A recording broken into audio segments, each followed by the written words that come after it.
Invasive species have played a prominent role in the biodiversity crisis that is of increasing concern to ecologists and conservationists worldwide. The funding and attention dedicated to understanding and mitigating their impact reflect their significance. Invasive species, by definition, are non-native organisms that cause harm when introduced into new environments, typically as a result of human activities.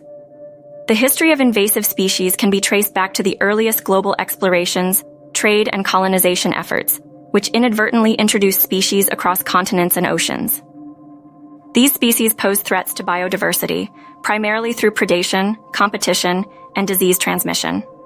They can significantly alter and degrade habitats, disrupt ecosystem services, and drive native species to extinction. For instance, brown tree snakes accidentally introduced to Guam after World War II decimated the native bird population. Furthermore, they can impact agriculture and forestry, leading to significant economic losses. Despite the overwhelmingly adverse effects of invasive species, it is essential to note their occasional undeniable benefits. In particular, some invasive species can enhance biodiversity. These species occasionally serve as a food source for native species, or fill ecological niches left vacant due to human exploitation.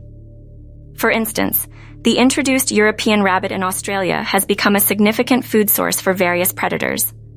Understanding the threats posed to biodiversity by invasive species requires exploring the factors enhancing their establishment and spread. Mainly, many invasive species possess characteristics such as high dispersal capability, rapid reproduction, and broad diet range that make them particularly successful in novel environments. Moreover, human activities like global trade, travel, and climate change facilitate their spread to new regions. To mitigate the negative outcomes of invasive species, it is crucial to invest in numerous strategies. Prevention is the most cost-effective measure, emphasizing the importance of strict regulations on species transfers. In cases where invasive species have already established a presence, control measures like physical removal, biological control, chemical treatment, or a combination thereof can be implemented.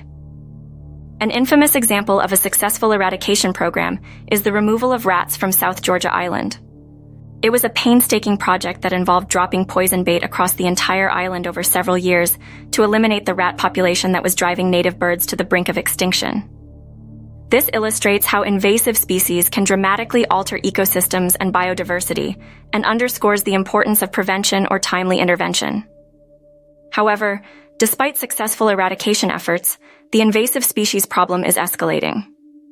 Increasing global connectivity facilitates species movement, and changing climates are offering new habitats for invasive species. Therefore, global cooperation and stricter regulations are needed to combat this issue effectively. Invasive species' role in the biodiversity crisis presents a formidable challenge. Its complexity lies in its intersection with human activities, economies, cultures, and global environmental changes. Ultimately, mitigating the negative impacts of invasive species calls for a balance between human welfare, economic development, and biodiversity conservation. It demands not only scientific understanding and public awareness, but also decisive actions in policy and practice that recognize and respond to invasive species as a global priority. In conclusion, invasive species are a significant cause for the current biodiversity crisis. Their introduction, frequently tied to human activity, leads to adverse effects on native species and ecosystems, while occasionally posing benefits too. Despite some successful management programs, the invasive species issue is an escalating problem intertwined with our globalized society and changing habitats due to climate change. Therefore, it necessitates both global and localized solutions with a balanced perspective that weighs human needs alongside the imperative to preserve biodiversity.